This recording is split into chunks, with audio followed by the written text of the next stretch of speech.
Good evening, everyone. Thanks for coming out on such a blustery evening, and I'd like to welcome everybody here this evening, whether you are sitting in the council chamber with us or on Zoom.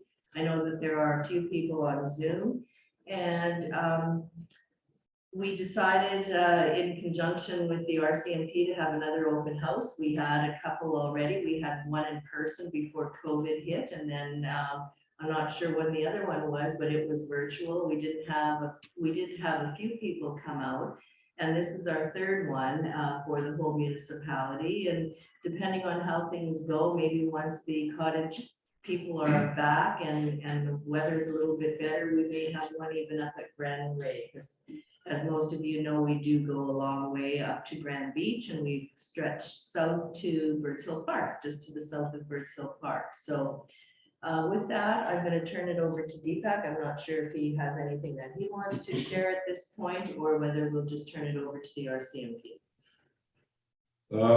Thank you for attending. I'll be monitoring the Zoom for anyone that wishes to speak. What we request is if you keep yourself muted until there's an opportunity to speak, and you can raise your hand, and we'll try to keep in touch, try to monitor everyone on Zoom to make sure that, and if there's anybody in the audience that wants to speak and ask questions, same thing, raise your hands, and then we'll try to recognize everyone and give everyone an opportunity to speak.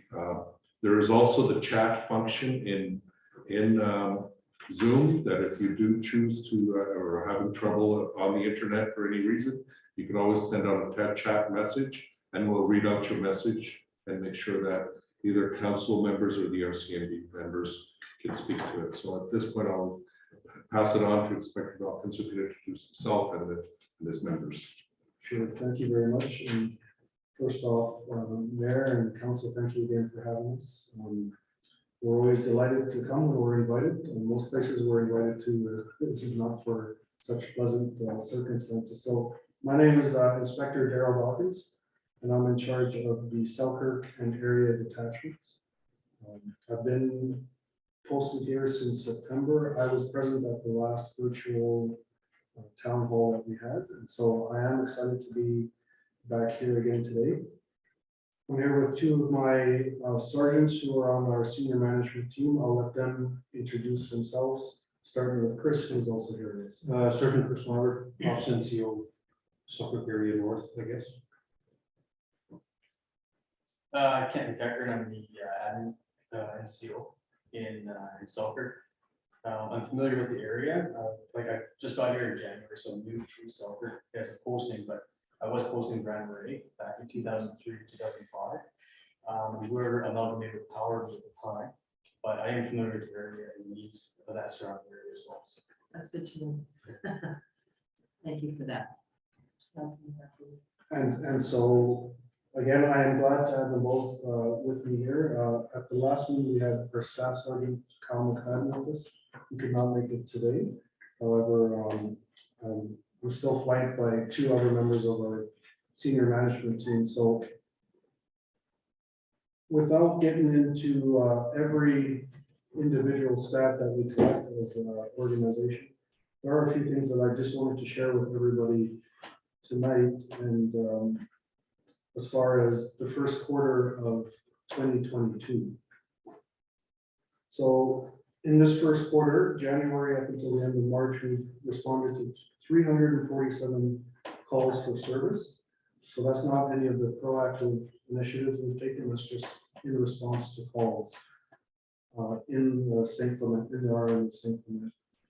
This is actually down from 2021 when we had 554 calls at the same time last year.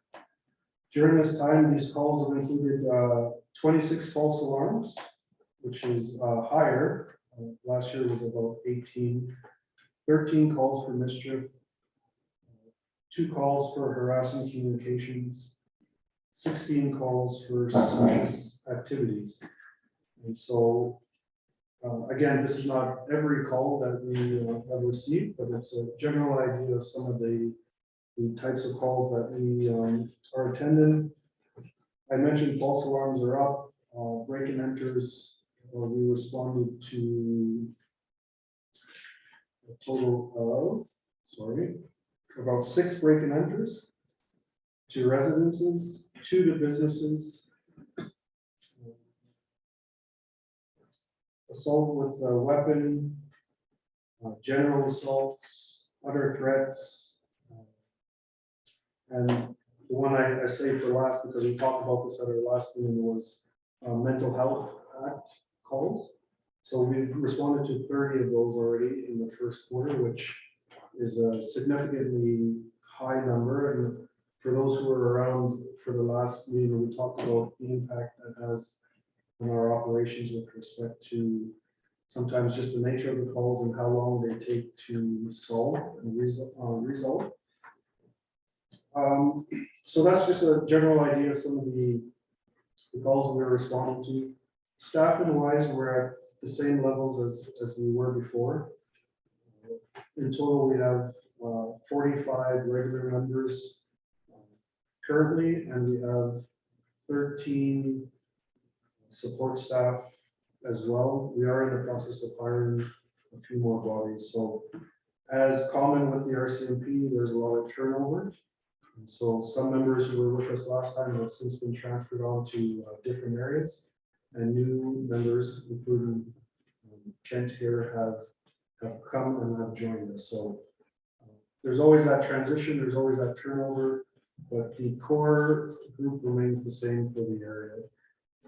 And again, although we're out of Selkirk here, we do cover Red River North Detachment, East St. Paul, West St. Paul, as well as Grand Marais Detachment, which brings me to the next point.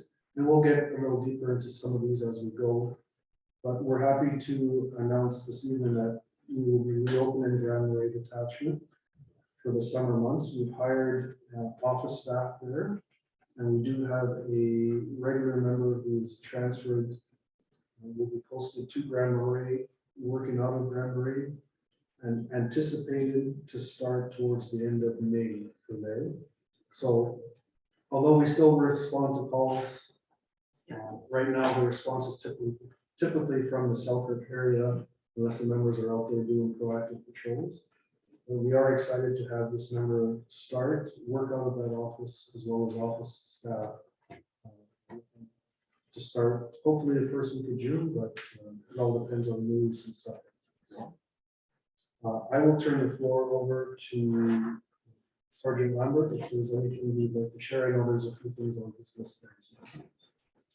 Thank you. Just announce that we've sort of formalizing again the community liaison position in the form of Constable Paul Human.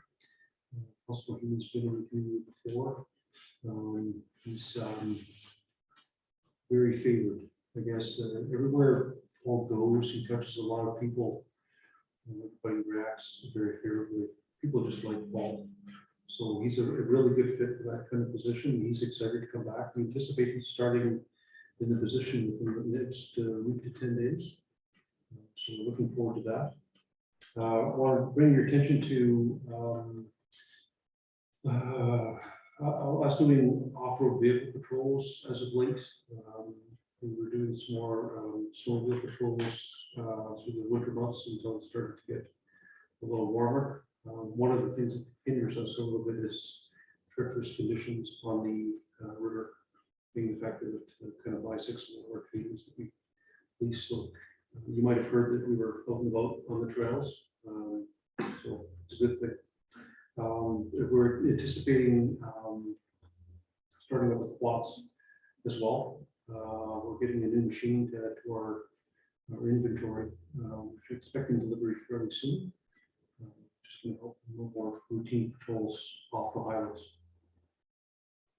And we've been able to assign a dedicated traffic position for the area as well. So to improve our traffic stats a little bit.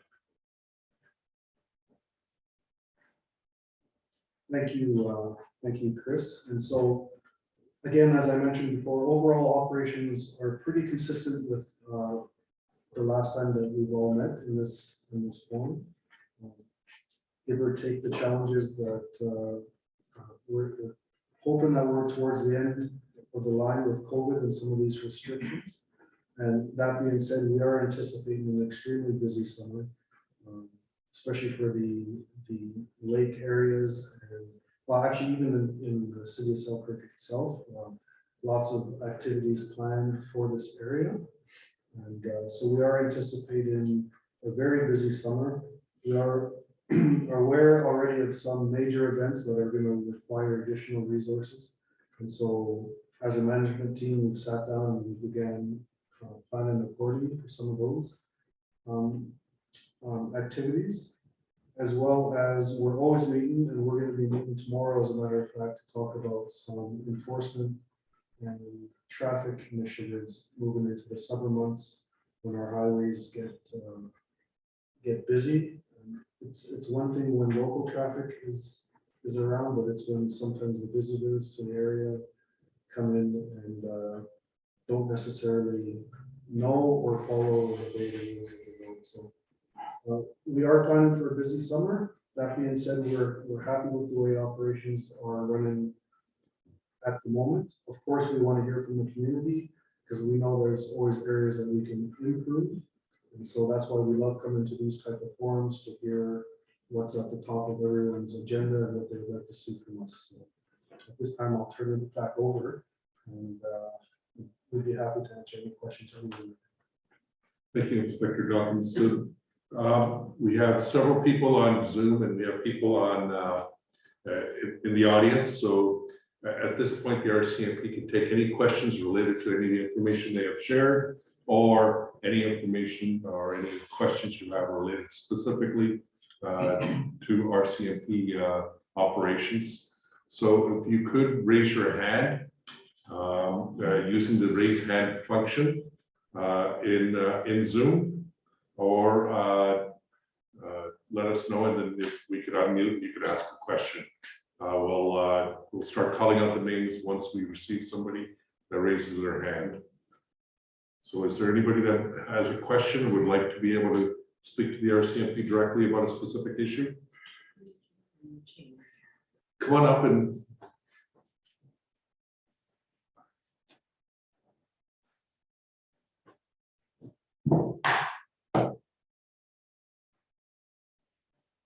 You can have a seat if you like, sir. All right.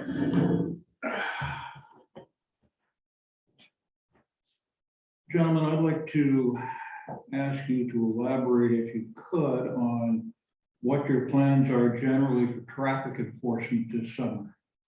Because I have a number of issues and a number of questions related to traffic enforcement on the River Road and Henderson Highway corridors. For sure, we can't necessarily speak to every single road way out there because there's quite a few, but I do know that in conjunction with our traffic unit. So just to be clear, Selkirk detachment is separate from our existing traffic units. So we have traffic units placed strategically throughout the province that cover specific areas whose only responsibility is traffic enforcement.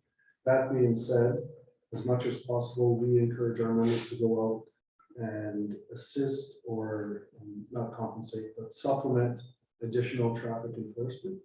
And so that typically takes the form of check stops for impaired drivers. We have a number of techniques that we use to catch speeders, for example, distracted drivers, etc. So we have different techniques that we use without giving out too much details, but what we do is we supplement our traffic services units. Okay, the traffic services unit that covers the south part of the municipality, where do they hide? Well, the traffic members, although they have different offices all over the province, they cover, so I don't want to say a specific location only covers a specific area, because they do have the green light to travel throughout the province. so What is there an area? What's your specific area of concern? I'm in the south part of the municipality in Narrow. I'm on the river. And any one of you gentlemen is welcome to come to my house on any Friday night or Saturday night or Sunday night and listen to our own version of Winnipeg Speedway.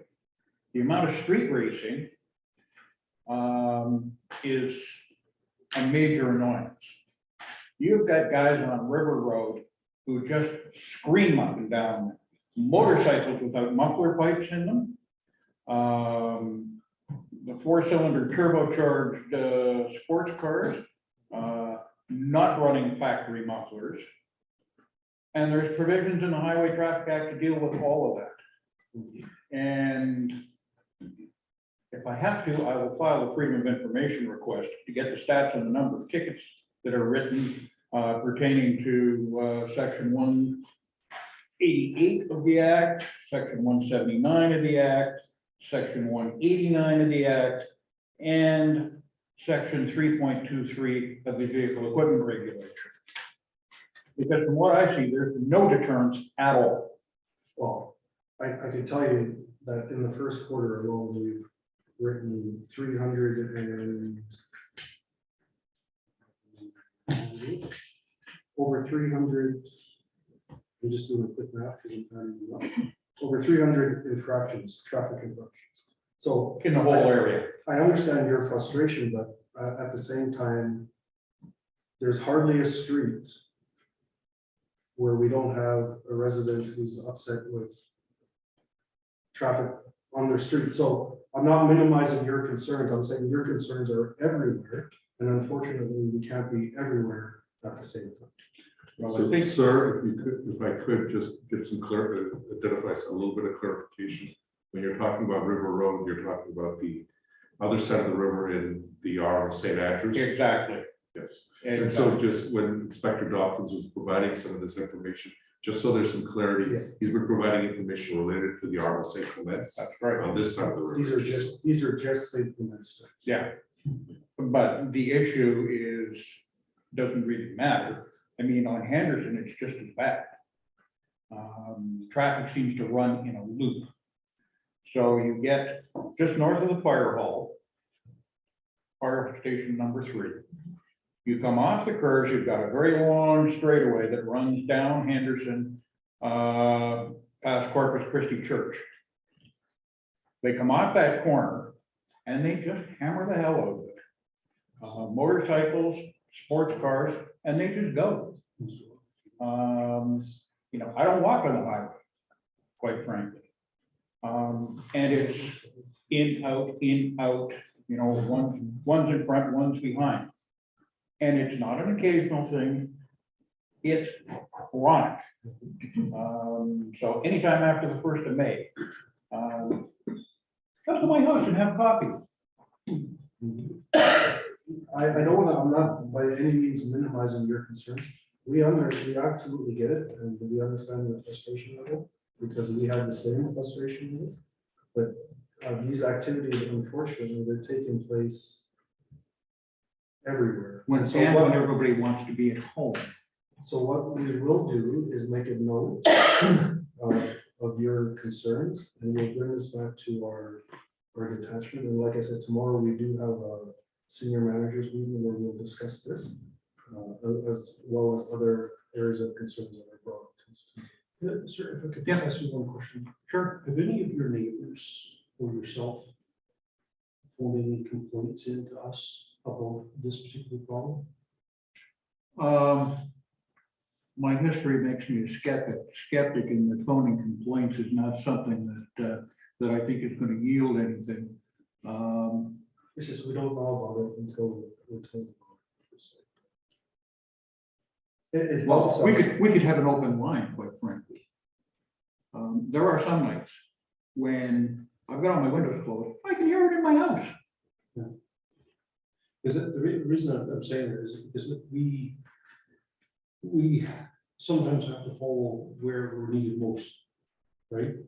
And if we're responding to a cluster of complaints elsewhere in the municipality or elsewhere in the communities that we serve, we will not serve more quiet ones, right? Yeah, okay. And there's 2 things I want to say. Is the first thing is that phoning a complaint to the police is not bothering us. It's our bread and butter. Okay. it's important for us to know it's a communication tool, it's an indicator of problems in the community. Okay, so it's what we need. It's part of that community involvement that we seek out. The other thing too is that of course we can't be everywhere at once, but we do respond to every single complaint that we get, and not necessarily that we may not see the red and blue lights flashing outside your window, but rest assured we are there. And we are operating in a few vehicles that are not identified as police vehicles, right? I understand that. So you have to, please be encouraged to complain and advise us of the problems, and we will redirect our resources accordingly. Okay, sir, so any further questions, or is it all, because there are other people who are typing in questions? No, my concern was basically traffic and the street racing and the vehicles that don't meet the requirements of the highway traffic. I mean, you'll hear them on the streets in Selkirk too. But when they're doing 120K and better, they're a little bit louder than what you might hear in the streets in Selkirk. Thank you. Thank you. Okay, so I'll start off with some of the questions that have been typed in. And I just want to remind people, if you don't know how, you also have an opportunity to speak, and we'll call your name if you need to. The way you raise your hand, in case you haven't realized or haven't been exposed to that in Zoom, it's go to the reactions button on your screen. It has a little smiley face usually. Within that, you can click on the raise hand. Then we'll be able to see you raise your hand. But in the meantime, you can continue to also type in messages, and we'll read them as they come in. So the first message we received is from Tanis Buza. I apologize if I mispronounced it.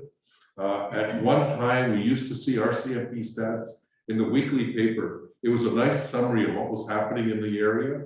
I haven't seen that for quite a while. Will that ever be printed again?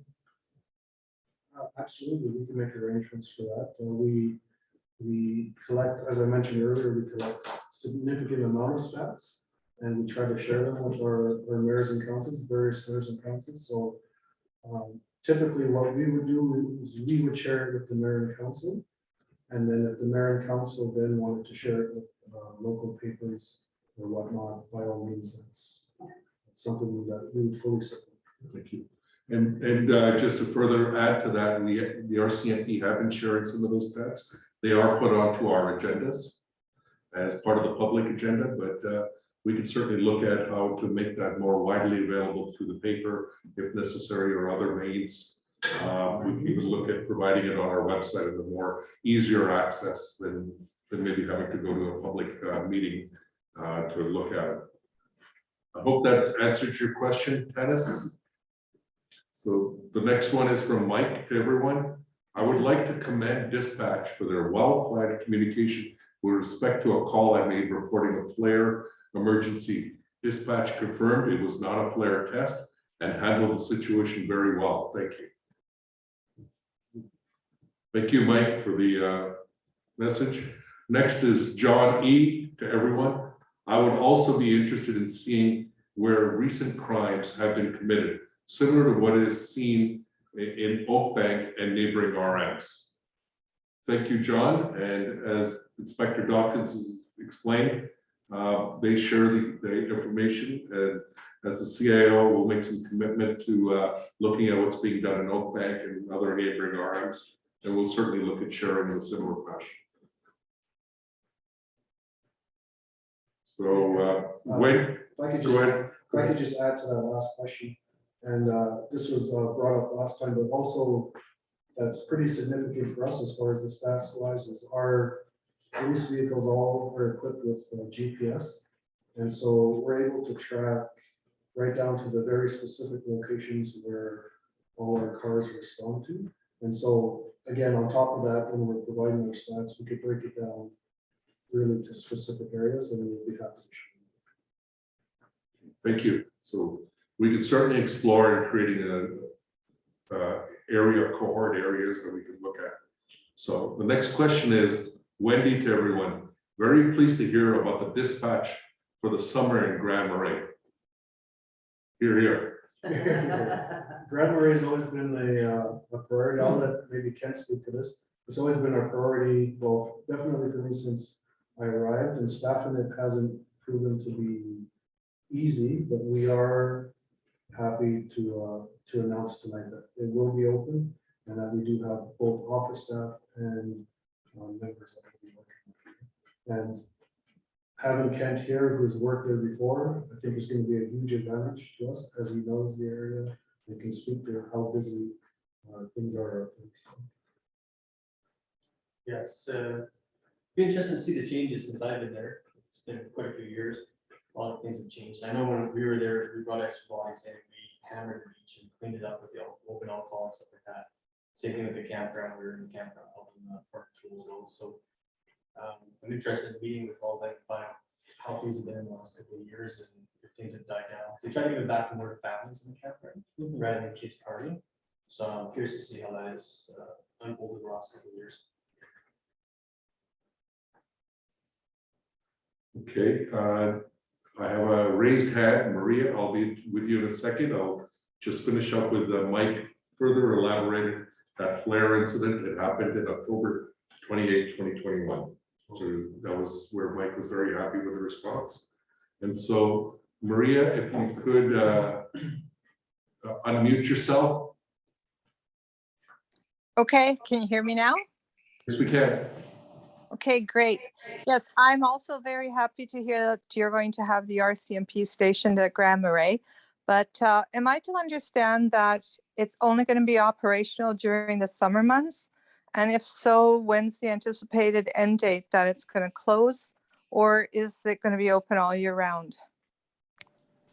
Great question. As of right now, until we get our staffing levels to where we want them, we are anticipating that it will only be open during the summer months. As far as regular members like police officers working on it, we do anticipate with the office staff that we've hired that might be year round or will be year round. However, this all may change, and so this is kind of the reason why we haven't provided dates is because if our plans come to fruition and we receive additional members, we would like to staff it and have it open year round. We're just not there right now with our staffing levels. But again, that's something that might change next week. It might change in next month. So as of now, we're just saying the summer months because that's what we are prepared for manpower wise, person power wise. But our end goal is to have it open year round. So we're working towards that. Okay, that's great. Thank you. Thank you.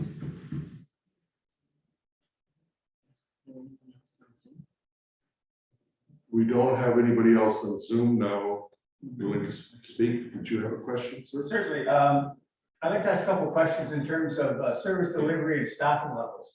Are you at your max? You said you had 45 members on staff. Is that your maximum? That's our regular members, and that's our normal number. We're within where we're supposed to be. Within that 45, though, we have to factor in maternity leaves, pat leaves, ODS, which is off injured, and other factors. So then on any given shift or whatever, that number comes down quite substantially or not? Well, not all 45 members would be on shift at the same Correct. time. So we have 24-hour coverage, which is broken down into 4 watches. And so those numbers vary depending on the time of day, depending on the day of the week, etc. We have a schedule that we, and this came up last week, I keep referring to last week, that we don't typically share the schedule because we don't want certain people in the public to know when we're at our certain levels of power, if that makes sense. Oh, absolutely, absolutely. The way our schedule works is that we'll have in a 24-hour period during the week. We have 2 watches that are working, some working days, some working nights. You have a 12-hour shift? 10-hour shifts. Okay. Weekends, we put on 2 watches at the same time, so our staffing, I guess, our capacity is doubled over the weekend. And what is the size of your catchment area in terms of square mileage or kilometers or? That's a great question. I didn't bring that number with me, but as the mayor mentioned before, it's all the way south from Birds Hill all the way up to Grand Beach, and So it's a significant area. right. And So it's what, both sides of the river. That's right. so what would be your response time? It depends where, if you gave me The an call comes example, from. it depends where the call comes from, and it also depends on where our members are. And that's why our GPS functions are huge for us. So if response time, if the members in the office could be significantly different than response time if the member happens to be doing proactive patrols in the area that the call comes from, typically. So it may vary, but we try to keep our response times within a certain range. So you mentioned that the calls for service were down this year from last year. So that what I figure that's probably about 4 calls per day. Calls for service. Is that Well, fair to say? again, I'm only reading stats for St. First Clements. Right. And for St. Clements. Right, yeah. Yeah, not including Selkirk or West St. Paul or RM St. Andrews. Okay. Yeah, that's right. So these are just calls specific to the RM. So do the fellows have the members, do they have the opportunity at that time to do any proactive policing? Absolutely, there is time for proactive policing. So being the management team, how are they monitored? To ensure that they're doing that? Again, through our GPS devices. Again, we're all in the same office, so we know when they're at their desk and when they're out on the road. We see the stats as far as individual members. Like every stat is broken down even to individual members. This member wrote this many traffic tickets or warnings, or they've gotten this many impaired, or whatever, they responded to this many calls. So we are able to track what each individual member is doing and how this is there. Okay. Does St. Clements, do you still have prairie bylaw enforcement as your bylaw folks out here? We use prairie bylaw enforcement for animal services and to deal with that animal control issues, as well as we use prairie bylaw enforcement for backup to our internal. We moved the function of bylaw enforcement within our protective services branch in the RM. So we have a bylaw enforcement officer who deals with other issues as well, emergency preparedness and other things. Oh, okay, right, okay. And then we use prairie bylaw as an additional support. So in the summer, we contract with prairie bylaw enforcement to deal with bylaw related issues in the Grand Marais and some of the other areas of the RM. They deal with municipal issues. Correct. They don't The deal with, municipal bylaws only. with criminal code offenses. No, No, they're not allowed to. or provincial. Okay. Well, Anything else? If there isn't, is anybody else? there's somebody else? another person, I Okay. can come back to you. So John E., you've asked to raise your hand, so go ahead, Mr. John E. Hello, my name is John Irwin. I live near the Highway 59 and Highway 44 interchange. And I just want to qualify my question by saying that I've lived in the RM for about 4 years now. So there's still some aspects that I'm still learning. One of the aspects is that I'm not really clear on where the policing is based out of.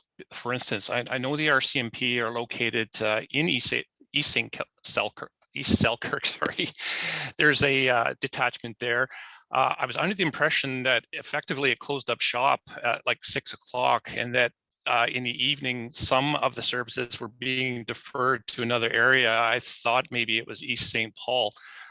And I know the initial part of this meeting, some of this was mentioned, but I'm still not really clear what's happening over the 24-hour cycle. I know if you call 911, there's going to be someone's going to answer your call.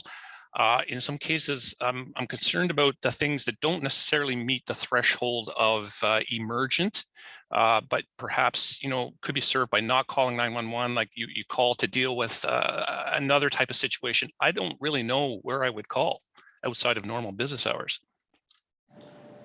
Great question. So our office is out of, well, I'll give you the exact address, 1019 Manitoba Avenue in Selkirk. So that's a 24-hour detachment.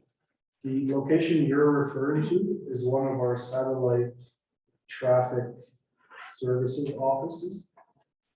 And so, yeah, I think I can't even speak to what time they close, but traffic works past 6 p.m., but their office is not the detachment. The detachment is actually located in Selkirk, and that's 24 hours around the clock. So if you have a non-emergency, that doesn't require 911, you could call the Selkirk detachment, or you could still call dispatch, who will transfer you to the non-emergency line. So just for your awareness, your main police detachment or station is located in Selkirk. Yes, and it's in the East Selkirk building is where the offices are for the satellite. But that doesn't mean that they have office hours where they deal with specific related issues. People will come here sometimes for certifications, those types of things that they'll accommodate for, but they're dispatched throughout the day everywhere. Thank you very much. I appreciate it. Thank you. I'm not sure if Marcel wants to say something. Marcel, I see your hand is, or your video is on. Did you want to say something, or it just seems to be on? That's Marcel's mini iPad. You have your hand up? If you could unmute yourself, you could certainly ask the question.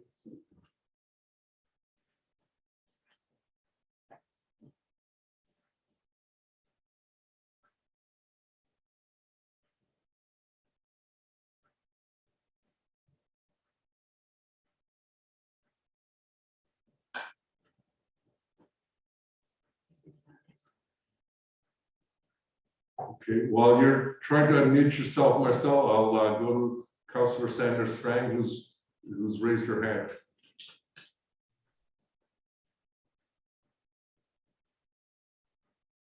I was just going to make a comment, just to have, maybe we can have the RCMP phone numbers, maybe even on Facebook or something that we can post them every so often, just for people to have them easy accessible to write them down. I guess one comment that I want to make is that other gentleman made a comment of that he didn't know when to phone. I've had residents ask me that I wasn't sure whether I should be phoning the municipality and asking for bylaw, or if I should have just phoned the RCMP. So I know I've told them that the RCMP will respond at any time. So I said, you just have to look at the issue that if it has something to do, if it's something life-threatening, phone 911 right away. So I want to concur also with Maria and Wendy saying fantastic news for Grand Marais, that having a RCMP officer up there. I know our residents will be very happy with that news. And one other comment I just wanted to make is when the RCMP are maybe out and about, if they could maybe, whatever area, if they're in East Selkirk, down in South St. Clements, up in Grand Marais now, if they could maybe drive through a few of the streets just to make themselves visible. I think it would just be more reassuring also for our residents. You know, a lot of people talk, they'll be getting back out of their houses with summertime, and people say, or they'll come back in the house and say, hey, the RCMP just drove by. So you are noticed. So that is great news to implement that type of program. Other than that, that's about it. Okay, thanks, Sandra.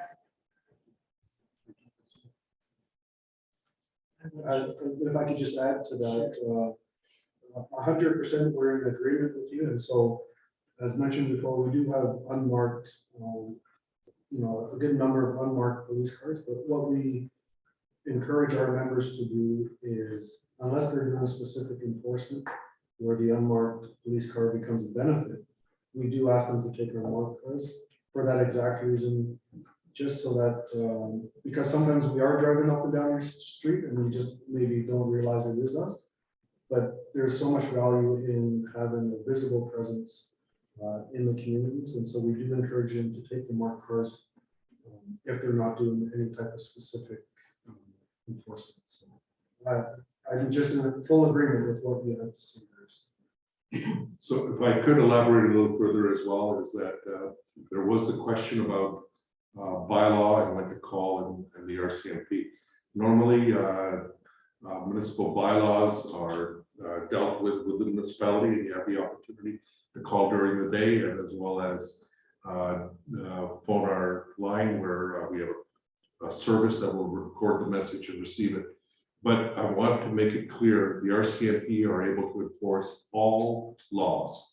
It doesn't matter whether they're municipal, provincial, criminal, all of those. They have full authority to manage any one of those laws. But we encourage not to send municipal bylaws as much as possible to the RCMP because they have enough other plates. And just, if I could elaborate on that, the range of call types that we respond to is everything from dog being hit by a car to active investigations, most serious crimes, whatever. The way we police is a balance between reactive and proactive policing. Traffic being very proactive for the most part. Reactive stuff has to take priority by and large. And we balance the positions of our members for follow-up for any of those particular investigations with anticipated problems that we'll have elsewhere in the community, so that we strategically place people in adapting to the reactionary policing we have to do. Something is relatively minor as closing the bridge into the Selkirk Bridge plays a significant role in how we place our resources throughout the community. So as far as strategically placing to anticipate proactive needs, that's why it's so important for members of the public to feel the need or feel free to phone us for these kind of things. When in doubt, if you're trying to decide whether or not to call the RCMP or prairie bylaw, call us. And if it's a prairie bylaw issue, we'll get a hold of you on your behalf. Right? So again, phone. Thank you. I do want to address a few of the comments that came in while we were talking on this. And one is, what is the non-emergency phone number? We'll make sure we'll post that number on our Facebook, as the councillor said, and we'll make sure we'll find a way, and usually in our newsletter when we speak about this event, we'll make sure some of those numbers are made available to all our residents who receive the newsletter that we send out electronically every month. And then Wendy also said that's a great idea. And then Johnny, to everyone, I concur with that comment. Occasional drive-by in various areas. Thank you. And then there is, that's the last one. Yeah, maybe Claudia Clausen would like to speak. I see she's put her camera on. It was on and it's off now. Oh, okay. And so maybe, sir, if you've got another question. Or two. Or two. You just mentioned it there. Do you have any thought about having like a community or a cadet type program that would take some of the onus off the officers if they just have to sit at a bridge or whatever, or something like that, that they could be out going doing policing type stuff? Cadets to have in the past. Auxiliary Yeah. programs, and I know that this came up in the last meeting. The auxiliary program with the RCMP hasn't worked out very well with the changes in the way we're policing now. There's a tremendous amount of liability that's been incurred I don't know how that's dealt with with municipal agencies. But cadets in general are not empowered to do any enforcement, to the best of my knowledge.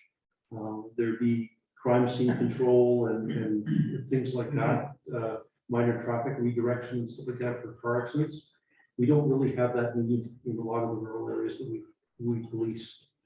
For a lot of those needs that you're suggesting there's a requirement for those people to be uniformed, fully empowered police officers. Is that? Oh, yeah, no, I thought I could just sort of bring it up. There was a situation that took part in Port of Peak, Nova Scotia, a couple of years ago.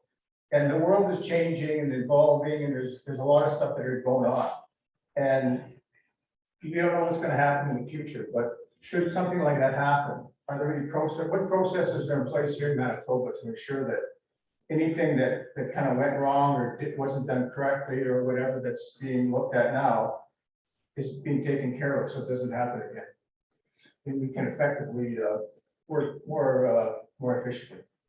I think you're speaking a little bit about our critical incident program. The best practices, lessons learned for events like that are shared amongst the various programs across, because every division in the country in the Rcmp has its own critical incident program. They all fall on the same model. Lessons learned from incidents like in Port Peak are shared, and virtually trickle down as collective knowledge. If that answers your question, lessons learned from those kind of experiences when they're researched and debriefed, it is shared amongst the Rcmp for the people that hold various positions like that across the country. And I can say, just elaborate on that Manitoba has a very strong critical incident program, and we have members from our detachment who are on the critical incident program as well. So I know there's extensive training, and again, as mentioned before, obviously, anytime there's a major event like that, it is shared across the country, and we use it, we learn from it, and we add it into some of our training programs. And the program has grown because it was always part-time. Now we have full-time critical incident members. Okay. And we still have part-time guys that supplemented, but there is a full-time program as well now that never used to be there. So it is growing, it's getting bigger. And hopefully it won't have to be.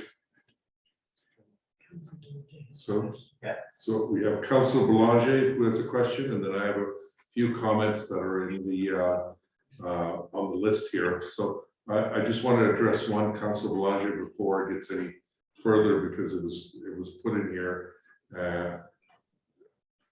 The comment, somebody did a quick Google search, and they said is the non-emergency number, the 204-474-2642. I'm not sure that's the right number. I think that's a Winnipeg number. No, I don't think that's the correct number. We will get the correct number and we'll put it on Facebook to make sure that everyone has it. And so after that, Councilor Boulanger, if you could ask your question. Thank you, Mr. Administrator. Just a suggestion to Inspector Dawkins there. It may be a good idea to reach out to the local conservation officers this summer in May in Grand Marais. Not only will they be pleased that the detachment is going to be operating again, but the Cottage Association is a very vibrant association there. There's over 600 cottages in the park, and they hold their annual meeting in May. So it would be a really good idea once your staff get there to reach out to the conservation officers, who will then reach out to the Cottage Association. And when they hold their AGM, it will be great news amongst everybody in that community, and a great way to get out that you are back in town. So just a suggestion. Yeah, absolutely. So in addition to that, the next question is from Maria. And it says, might be a good idea to have an open house or some sort of event, perhaps at the Heritage Center, to meet the Rcmp officer, and or he or she could meet the community members. At the beginning of the meeting, the mayor had mentioned that we have We did an event during COVID, which was all virtual. Now we're moving to an open house and virtual as a mix. And we will be looking at as if there's a possibility, and she did mention that we could be looking at Grand Marais as an opportunity to do it. So thank you for that. And Inspector Dawkins, if you want to say anything further. Sure, it's a great idea. We like the sounds of that, and that's something that we can make happen. And I just want to emphasize, although the member will be working there out of Grand Marais, it doesn't mean that they're there by themselves, obviously. So we will still be supporting Grand Marais. It's just nice to have somebody based there, but by all means, you'll still see members from Selkirk Detachment and other areas, traffic, whatnot, up in the area to support that member as well. So sometimes we respond to calls that just require more than one member attend. And so, yeah, it's beautiful having them there, but you still will see the support from us as well. And I say that to say that it could be an opportunity to meet more than just the one member that's listed to. Thank you. The next question is from Darlene to everyone. When the weather gets warmer, there will be lots of off-road vehicles driving on roads quite risklessly. Many kids on dirt bikes on roads, not accompanied by adults around Kirkness and Ashfield. Would be nice to have a police presence. And I just wanted to further address, some of that is also bylaw enforcement that should be contacting if there are people using off-road vehicles, children, and so forth. Our Rcmp are also available, but there's an opportunity to call our bylaw enforcement, and we try to manage that as well with the parents of the children if it's a situation. I also want to address the point that we had lots of discussions at the last event about off-road vehicles, and the Rcmp have been sharing information with us, which we posted in our newsletters about utilizing their off-road vehicles and snowmobiles as they've been patrolling the areas in order to manage this. So I just wanted to address that before I handed it over. And my comment is just going to be in total agreement. It is a priority for us. As mentioned earlier in this session, we've supplemented our off-road vehicle inventory with some new equipment this year that will be, some we picked up already, some that we're in the process of picking up. And so, you know, there's no point in us obtaining them if we're not going to use them. And so we have full intentions of increasing our off-road patrols, and also whatever social media or events that we can do to hold the safety, the importance of helmet, of being accompanied with an adult, just to make sure that the equipment is being used properly. We would be happy to partner and engage in that kind of activity as well. Not just enforcement, but also education.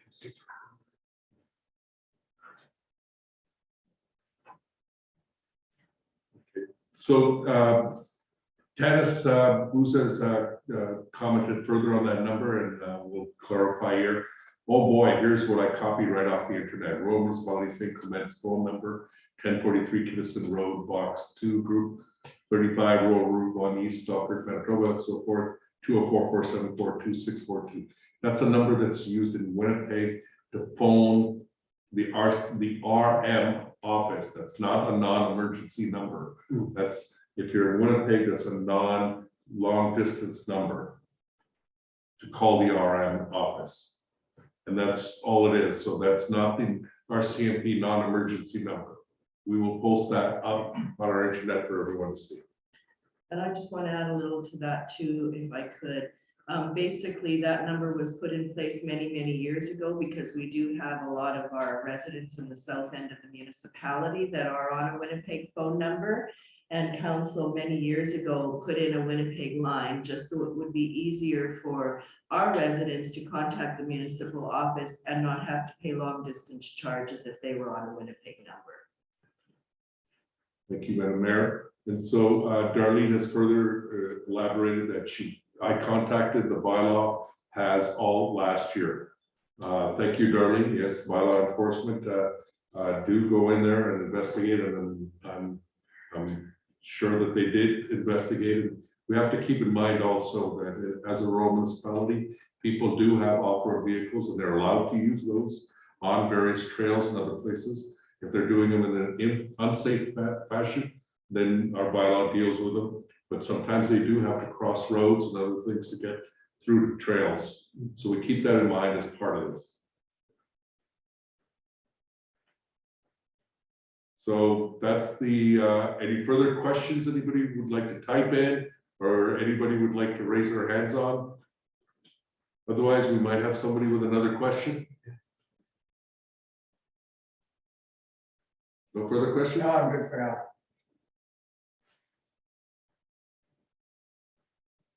So again, I'm asking, oh, this was very informative, Wendy says, and thank you, Wendy. The intent here is to continue to have dialogue and open dialogue. And the Rcmp have given us a great opportunity to be able to get to our citizens, even on blustery days like this. And so we hope, please let us know what you think as well.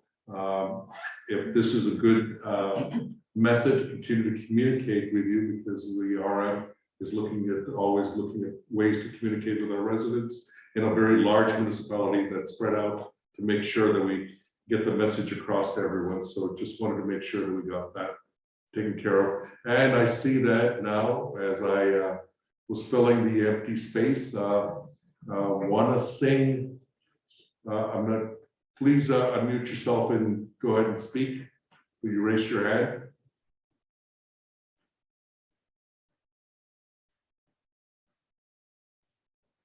I've just sent you a ask to unmute. There you go. Oh, hello.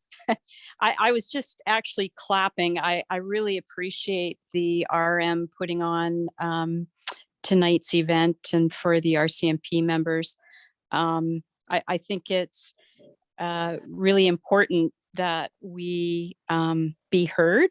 And I think more of this is certainly, I know it's a lot of work and coordination, but I know, speaking for people who live in the south of the RM, it's very much appreciated. Thank you. Thank you very much for your comments. Is there any other questions from anyone? Excellent hybrid format. Appreciate the opportunity to participate, John E. Thank you, John. Another point, just for a reminder for everyone, this entire meeting was recorded, and all comments and discussion is going to be made available on our website for all individuals. Please encourage your fellow residents to go on our website to see the meeting, and then be able to deal with some of these issues, or be able to get some questions answered, because it's very important for us to understand what our citizens are feeling. And we want to thank the Rcmp for their support. We do have some questions from some of our councillors. I apologize, I haven't given them an opportunity to speak. Did the Rcmp have a river patrol, or did they have one in the past, or is there? We do. We actually just purchased a new vessel. Was it 2 weeks ago? Maybe not even 2 weeks ago. So we have trained boat operators that are able to respond for any type of water emergency in the area as a whole. So we have various vessels to respond depending on where the call is and what the call is. Yes. That's an emergency, but they don't have a routine when they go over the river patrol, I guess. Good question. So no, as far as routine, and the reason why I guess we don't really do it just routine per se is operating a vessel takes a significant amount of manpower, and that's manpower away from our general duty patrol sometimes, which we always kind of prioritize. So if there's an emergency on the water, we can respond quickly. That being said, as much as I think some of our boat operators would love to be on the water all day, they're not on the water all day. We have them until such a call comes in. Thank you. That being said, senior management team for the detachment, we all like to be on the boat too. And we get to make the say, who gets to go on the boat, who gets to be on top. So it's a balance between the proactive enforcement patrols and visibility and stuff like that, and reactive search and rescue. We don't get a whole lot of calls for search and rescue on the waters. So we are able to focus a little bit more on the proactive stuff. Acquisition of a really impressive asset this year that we're going to put on the water as soon as humanly possible. We're all kind of excited about that. So, Thank you. Yes, there were. I Yeah. just bringing that Oh, up. okay. I accidentally clicked the wrong thing. So the other one was a great meeting format, Zoom availability. Appreciate our CFP information meeting. Thank you. And the next comment was, this was great. And that was from Mike to everyone. Next comment was from Elizabeth to everyone. This was great. Thank you. So those are the last two comments. Is there any other? Go ahead, sir. Just to follow up on the council's question about the potential for marine patrol. Has any thought been given to working with Manitoba Conservation in the same fashion that the OPP works with their natural resources officers, where you've got conservation officers and Rcmp members on the boat? The conservation officers can scare the hell out of people who are fishing and doing all sorts of other stuff.